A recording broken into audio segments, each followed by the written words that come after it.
Welcome back नाजरीन, हमारी गुफ्तगू का सिलसिला जारी है बाबर मिर्ज़ा चुगताई साहब के साथ। बाबर साहब, आप बता रहे थे कि किस तरह जो है जो खलाब पैदा हुआ और किस तरह उसको एक बदनीति पे मबनी एक सिस्टम ऐसा रखा गया कि जो लैंड ओनर है वो फिर से जाग उठा और जो मुतासरीन हैं जो ज़मीन के ऊपर प्रोजेक्ट्स कर रहे हैं उसमें फिर मुतासर तो आबाद भी हो गया और बुकिंग कराने वाले भी हो गए। जी, यकीनी। तो लेकिन पब्लिक जो है वो तो इन चीज़ों को समझती है कि भाई जब एक बिल्डर ने प्रोजेक्ट अनाउंस किया और उसने जी सारे मामला ठीक किए होंगे, अब वो पेमेंट देना शुरू कर देते हैं लोग, आपको बुकिंग्स आनी शुरू हो जाते हैं जब आप प्रोजेक्ट्स अनाउंस करते हैं।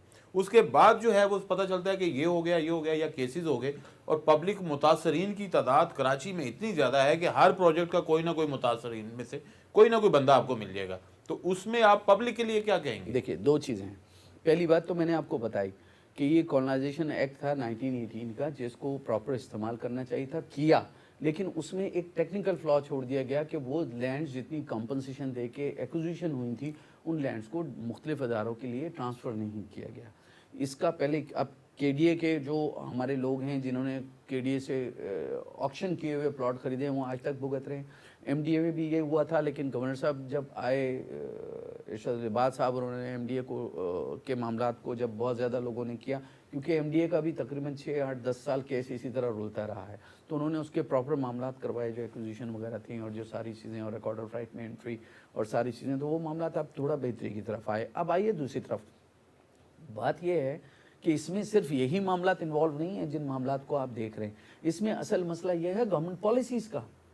अब आप देखिए कि 1998 में और उससे पहले नवाज शरीफ साहब की हुकूमत आई, उन्होंने कहा जी एहतसाब, क्योंकि ये ज़मीनों में बहुत बंगलिंग हुई है, ज़मीनों के अलॉटमेंट में बहुत बंगलिंग हुई है, उन्होंने एहतसाब का अमल शुरू करा दिया। जो एहतसाबी अमल शुरू हुआ, लोगों को कोर्ट में एहतसाब कोर्ट बुला लिया करती थी, उन पर डिफरेंशियल ऑफ मालकानों के नाम पे कि कीमत आपको कम लगाई गई है। अब एक आदमी है, उस एक ज़मीन अलॉटमेंट है जाम सादिक अली साहब के ज़माने की, जाम सादिक अली साहब के ज़माने के अलॉटेड लैंड जो है वो 6 दफ़ा ट्रांसफ़र हो चुकी है, चेंज ऑफ हैंड हो चुका है, उसके ऊपर अच्छा, रजिस्ट्रियाँ हो जाम चुकी सादक हैं। साहब का तो पीरियड बड़ा एक ऐसा नहीं, था कि जहाँ पे बहुत सी सुन, अलॉटमेंट नहीं, होती रही वो हैं। हुई ना, तो हाँ। उसके बाद 10 साल 8 साल गवर्नमेंट सोई पड़ी रही, जो क्योंकि उनकी अपनी गवर्नमेंट थी, वो सोई पड़ी रही। उस दरमियान में 4 दफ़ा गवर्नमेंट के टैक्सेस, इनकम टैक्सेस, उसकी रजिस्ट्रियाँ, उस पर फीसेस दे दी गई। उसके बाद मैं बहुत दफ़ा ये मिसाल देता हूँ कि जब आप गाड़ी लेते हैं तो आप एक्साइज डिपार्टमेंट से जाके उसकी कंफर्मेशन लेते हैं कि ये रजिस्टर्ड है या नहीं है। तो जब वो हमारा रॉ मटेरियल लैंड जो है, प्राइवेट लैंड तो होती नहीं है कि हम जाके प्राइवेट ओनर से ख़रीदें। यही गवर्नमेंट लैंड्स मार्केट में अलॉटेड लैंड्स जो होती हैं, बाद में प्राइवेट लैंड की शक्ल में सामने आती हैं कि प्राइवेट आदमी उनको बेच रहा होता है। कंसर्न अदारे से पता किया, उसने कहा जी बिल्कुल ठीक है, इनके नाम पे है ये प्लॉट और बिल्कुल ठीक है। उसके बाद उसकी सेल डीड हो गई, सारा कुछ हो गया, उस पर नक्शे पास हो गए। जब वो हो गए तो नवाज शरीफ साहब ने आने के बाद ये शुरू कर दिया कि नहीं जी ये लैंड जो थी इनमें बंगलिंग हुई थी। अब सफरर कौन है उसमें? उस पर प्रोजेक्ट अनाउंस हो चुका है, उस पर सफरर है वो बिल्डर या वो अलॉटीज जिन्होंने वहाँ पैसे जमा कराए थे। वो अमल ख़त्म हो गया। 98 में आने के बाद परवेज़ मुशर्रफ साहब ने ये शुरू कर दिया कि नहीं जी ये बहुत बंगलिंग हुई है अभी पिछले दौर में ज़मीनों की। और दोबारा से फिर वही काम शुरू अब हो आप गया। देखिए रिट्रोस्पेक्टिव बेसिस पे दुनिया का कोई कानून इजाज़त नहीं देता है इस चीज़ की। रिट्रोस्पेक्टिव बेसिस पे आपने तमाम वो लैंड जो 70s के बाद से अलॉट हुई थी सब की सब कैंसिल कर दी। तो क्या ये मुमकिन है कि जो लैंड 78 में अलॉट हुई थी और उस पर कोई प्रोजेक्ट नहीं बना होगा या नहीं बनने जा रहा होगा? बहुत सारे प्रोजेक्ट आधे पे थे, बहुत सारे प्रोजेक्ट्स लोगों को हैंडओवर किए जा तो चुके आपके हैं। ख्याल में कि सारी प्रॉब्लम जो है वो तो गवर्नमेंट सेक्टर की तरफ से हो रही that's what I am saying. अब उसमें क्या हुआ कि वो लैंड फ्रीज कर दी गई। लैंड फ्रीज करने के बाद नया कानून निकाला गया, डिफरेंशियल ऑफ मालकानों। अब एक आदमी ने फ्लैट बेचा था 4 लाख रुपए का, लैंड की कॉस्ट को देखते हुए कि हमने जी 10 लाख रुपए एकड़ ज़मीन खरीदी है, आपने उस पर 50 लाख रुपए एकड़ का डिफरेंशियल ऑफ मालकानों रख दिया। अब आप मुझे एक बात बताइए कि जो कैलकुलेशन है वो 10 लाख रुपए पे की गई है, आज 50 लाख रुपए आपने ये लगा दिया, 6 साल 4 साल उस प्रोजेक्ट को, बल्कि आज तक बहुत सारे प्रोजेक्ट रुके हुए हैं, उनको रोके रखा। जिस वक्त सीमेंट की बोरी 110 रुपए की थी, आज सीमेंट की बोरी 350 रुपए की है। बाबर साहब, हमारी बातचीत जारी है, एक ब्रेक के बाद हमें हाजिर होना है दोबारा। नाजरीन, बाबर मिर्ज़ा चुगताई से हमारी गुफ्तगू जारी है। अब बहुत सी चीज़ें हैं जो अभी उनसे पूछने वाली हैं, लेकिन वक्त हमारे पास बहुत कम है। लेकिन मिलते हैं एक ब्रेक के बाद।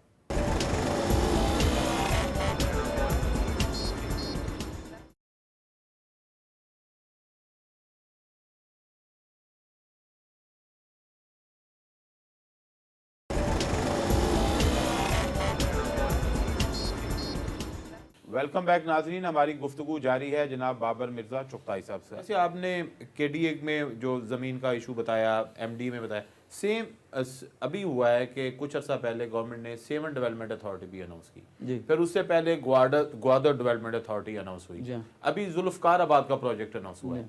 तो आप समझ रहे हैं कि ये जो खला था ये अभी भी मौजूद है, अभी इसको क्लियर नहीं किया गया? देखिए वो जो फ्लॉ है, मैं आपको एक और बात बता दूं, ग्वादर डेवलपमेंट अथॉरिटी और सेवन डेवलपमेंट वहां पे भी अथॉरिटी को केसेस अगर इसी नौयत के हुए देखिए हैं। लैंड एक्विजिशन, देखिए जब तक आप प्रॉपर कानून नहीं बनाएंगे और जिन अदारों को आपने, हमारा काम क्या है, हमारा काम जो है लोगों को अखलाकी तौर पे एक जगह पे तालीम देना, उनको पाबंद करना है कि देखिए ये हमारा ब्रेड एंड बटर है, इसमें जो लोग आते हैं वो हम पर एतमाद करके आते हैं, और इस सेक्टर में हम उन लोगों को लेते हैं अपने पास आबाद में जो लोग रिनाउंड ऐसे लोग होते हैं, जो लोग काम करने जैसे होते हैं, जिनको काम का तजर्बा भी होता है और उनका कारोबार यही है।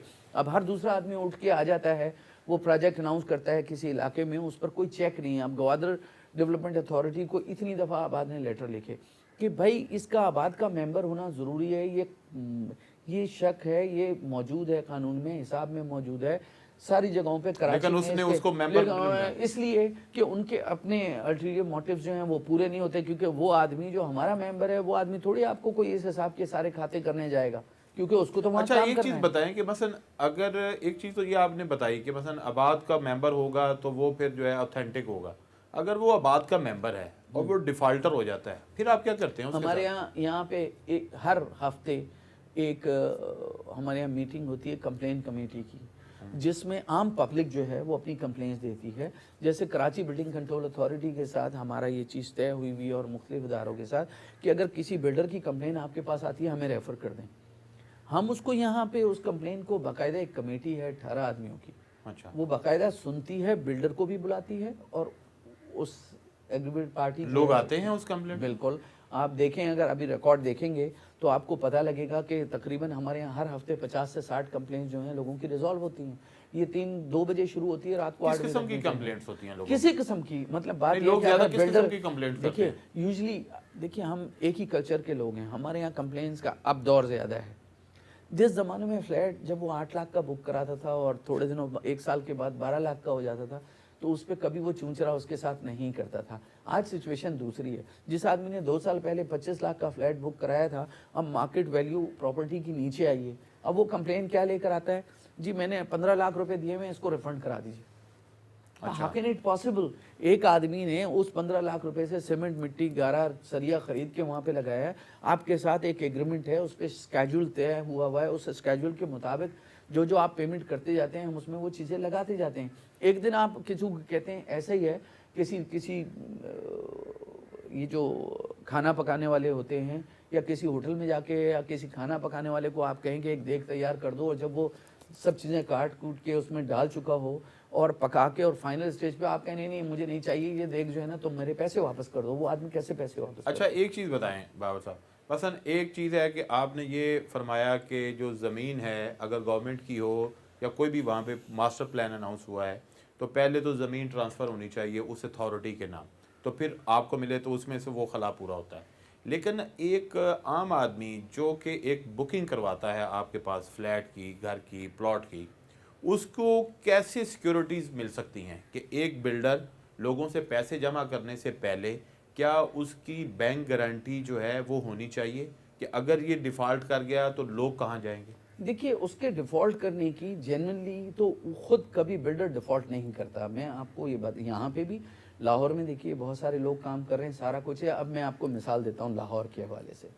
बात यह है कि हर गवर्नमेंट अपना एक नया कानून लेके आ जाती है, स्टेबिलिटी तो है नहीं हमारे यहाँ।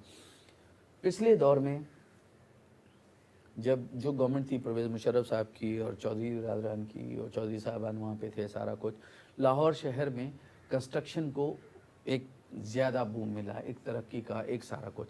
अच्छा, अब कानून बनाना बिल्डर का काम तो नहीं है, कानून बनाना तो लाहौर डेवलपमेंट अथॉरिटी का काम है, या वहाँ जो कानून बनाने वाले अदारे उन्होंने बनाए हैं बिल्डर्स के लिए उनका था। उन्होंने कानून बनाए और उस कानून के मुताबिक कोई बिल्डिंग एक रात में तैयार नहीं हुई थी लाहौर में, इनको 2-2 3-3 साल लगे थे। लोग अपना, लंदन से कितने लोगों को मैं जानता हूँ, इंग्लैंड से, पाकिस्तान से, अब्रॉड से, कितना पैसा बाहर से लोग अपना लेकर आए अपने वतन में लगाने के लिए। آپ کے پاس گئے نقشہ پاس کرانے، آپ نے اس کا قانون بتایا، اس قانون کے مطابق ان نقشوں کے مطابق وہ بلڈنگیں تعمیر ہونا شروع ہو گئیں۔ ابھی آنے کے بعد شہباز شریف صاحب نے پورے لاہور شہر کو کھنڈر بنا دیا۔ تو انہوں نے کاٹنی شروع Now look at this. مجھے بتائیں کہ کتنے ایل ڈی اے کے ملازمین کو پھانسی پہ چڑھایا، کتنے لوگوں کو آپ نے پھانسی پہ کن لوگوں کو چڑھا دیا؟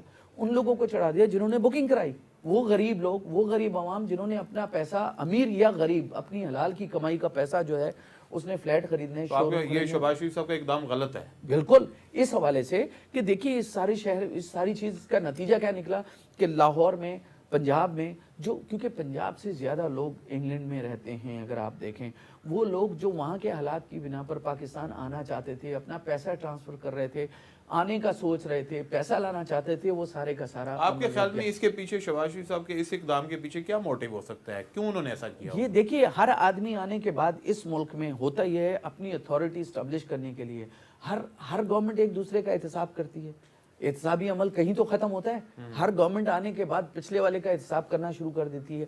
اصل میں ہم لوگ اپنے آپ سے خوفزدہ ہوتے ہیں، جب ہم جگہ پر آتے ہیں ہم یہ کوشش کرتے ہیں کہ پچھلے والے کو شاید ایسا نہ ہو کہ میرے ساتھ اس کا جب کمپیریزن شروع ہو، کیونکہ میں اپنا دور گزاروں گا، جب اس کا کمپیریزن ہوگا تو ہو سکتا ہے کہ پچھلی گورنمنٹ کو لوگ بہتر سمجھیں اور آنے والے وقت میں دوبارہ وہ آ جائیں، تو وہ سارا وقت اپنا ہمارے ہاں جو ہے سیاسی جماعتیں اور ہم تمام لوگ، کیونکہ اس کلچر کا حصہ ہیں، ہم اس معاشرے میں رہتے ہیں، ہم یہ اس میں گزار دیتے ہیں کہ جو پچھلا تھا اس کو چور بے ایمان ثابت کر دیں۔